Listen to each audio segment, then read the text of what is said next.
Ça fait un moment qu'on n'avait pas fait ce genre de vidéo. Il semblerait que ça soit important qu'on reprenne l'information vu des différentes dingueries qui se passent sur la scène française en ce moment. Du coup, on va essayer de se donner un rendez-vous toutes les semaines, voire toutes les 2 semaines en fonction des différents tournois qu'on pourra trouver ici et là. Le format, ce sera un format de 4 à 5 minutes dans lequel on essaiera de faire un tour rapide de tout ce qu'on aura pu voir au niveau de la compétition, que ce soit française ou internationale si on a la data.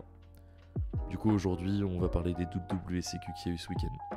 Je vous parlerai bien de Vegas, mais au moment où je suis en train de recorder ça, il y a Vince qui nous gratifie de son meilleur live. Du coup, on va se contenter de la France et on voit ça tout de suite. Du coup, on va commencer avec le WSCQ de Melesse. Alors, pour ceux qui sont nuls en géographie, ça se trouvait pas très loin de Rennes. Il y a eu 204 joueurs qui étaient présents à ce tournoi. C'était organisé par la boutique du Coin des Barons et c'était judge aux petits oignons par les gens de la carte Advantage. Avec des judges qu'on n'avait pas vus depuis très longtemps pour certains, mais toujours aussi carrés dans l'organisation, avec un début annoncé à 9h30, un lancement de la première round à 9h45. Il n'y a pas grand monde qui le fait et qui arrive encore à le faire aujourd'hui, alors vraiment, bravo à eux pour l'organisation, mais maintenant on va passer à ce qui nous intéresse. Sur ce WSCQ, la chose qui est le plus marquante, c'est l'espèce de 50-50 que nous offre le top. D'un côté, on a 4 decks totalement méta, qu'on était totalement préparé à voir, et de l'autre 4 decks pas du tout méta pour certains, un peu plus pour d'autres, mais des decks sur lesquels on pouvait se permettre de pas attendre qu'ils soient à ce niveau de jeu là. Et encore, là vous le voyez pas, mais en 9ème position, c'est un Red Raptor. Parlons de ce deck plante, 8-0 à l'issue des rounds, un deck piloté par un joueur qui avait pas touché des cartes depuis un moment, et une decklist faite aux petits oignons la veille autour d'une chicha. Ça pouvait nous annoncer que du beau. Il nous a fait une masterclass de A à Z avec une finale contre Barcode qu'il a réussi à remporter. Il s'attendait pas à ça en rentrant dans l'event et honnêtement la réaction de sa victoire et de ses potes autour, c'était vraiment un banger. Encore un grand bravo à toi Enzo pour ta victoire parce que vraiment tu le méritais. On pouvait s'attendre à ce que ça soit Branded le meilleur contender aux variantes de Snake Eyes et à Snake Eyes pur. Et pourtant, sur le WSCQ de Melesse, on a retrouvé Cash Tyran en tant que meilleur contender. Et ça, on pouvait s'y attendre, parce que on en avait parlé avec Vince il y a quelques semaines. Il nous disait que le deck, il fallait prendre en considération. On avait un ancien champion de France qui n'était pas d'accord avec ça.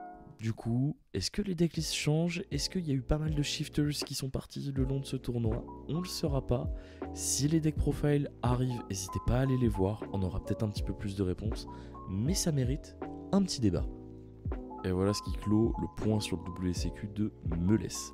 Maintenant, on va passer au deuxième WSCQ de ce week-end, à savoir le WSCQ de Fréjus. Parce que là aussi, il y a des surprises et il faut qu'on en parle. Contrairement au WSCQ de la veille, le WSCQ de Fréjus, il nous permet de voir un petit peu plus la méta comme on est censé l'avoir. Parce que ouais, sur les 8 places qu'il y a en top, il y en a 7 qui étaient prises par ce qu'on pouvait s'attendre à voir. À savoir du Branded, du Snake Eyes Fire King et des Snake Eyes variantes en tout genre. Parce que ouais, si comme moi vous pensiez qu'il existait que la version pure ou la version Fire King, et bah il y a un des meilleurs joueurs de France qui nous a prouvé le contraire ce week-end.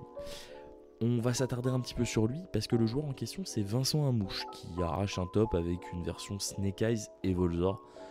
Ce qui est le plus impressionnant dans l'histoire, c'est peut-être pas la version avec laquelle il top, c'est de se dire que la veille il était à Rennes. Alors pour ceux qui sont des bits en géographie française, je vous mets un petit Google Maps du voyage qu'il a fait. Voilà, donc on peut dire que Amouche est un des meilleurs joueurs de France, il l'a prouvé en gagnant le Dutch Open, aujourd'hui il gagne avec une version de Snake Eyes sur laquelle personne ne pouvait s'attendre, encore un gros bravo à lui, sa liste si elle vous intrigue, elle sera disponible sur la chaîne de la BCP et ils en parleront en live cette semaine, donc n'hésitez pas à suivre leurs différents réseaux, je les fous en description, vous pouvez aller cliquer directement dessus. Et la deuxième surprise de ce WSCQ Fréjus, c'est la présence d'un Scarecrow. Parce que ouais, y a un Scarecrow qui a top sur le WSCQ de Fréjus. Alors je vous avoue que quand j'ai lancé ce report de tournoi, je m'attendais pas à voir ça. Parce que pour moi il y avait que Kims974 capable de jouer ça. Mais apparemment il y a des vrais passionnés qui connaissent encore leur deck sur le bout des doigts et qui arrivent à nous offrir des petites pépites comme ça. Alors vraiment un grand bravo à toi pour ton top.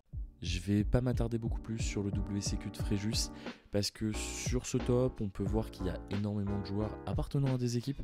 Donc n'hésitez pas à vous orienter vers les réseaux des équipes pour savoir comment les joueurs ont joué leur decklist et voir les débats et les points qu'ils pourront faire sur leurs différents formats.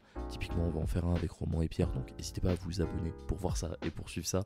Et la BCP risque d'en faire aussi pour le top de Lancelot. On notera également, pour finir sur ce WCQ Fréjus, la présence de Paul Schöffenecker, gros joueur sur l'Eternal format. Est-ce qu'on va le revoir sur d'autres tops cette saison? Ça ferait plaisir, car c'est un vrai bon joueur français qui avait vraiment brillé avec son SS à l'époque. Pressé de voir ce que ça donne. Et voilà ce qui conclut la reprise de ce format. Alors, il est encore amené à évoluer, amené à s'améliorer, mais pour ça, on va avoir besoin de data. Donc, n'hésitez pas à nous faire un retour en commentaire si le format vous a plu, si c'était assez dynamique, si c'était mieux que le quota ASMR qu'on avait par le passé. Tous les commentaires sont les bienvenus pour nous aider à progresser, donc n'hésitez pas. Abonnez-vous aussi à la chaîne, ça donne de la force, un petit like sur les différents réseaux et sur cette vidéo YouTube, ça nous permet de voir que ça vous plaît et ça donne vraiment de la force pour continuer, beaucoup plus que vous le pensez si vous n'êtes pas derrière cette caméra. Alors un merci à tous ceux qui le feront. Et puis moi je vous dis à très vite, je vous souhaite à tous une bonne journée, soirée en fonction du moment auquel vous regardez ça, et puis je vous dis à plus. Allez, peace.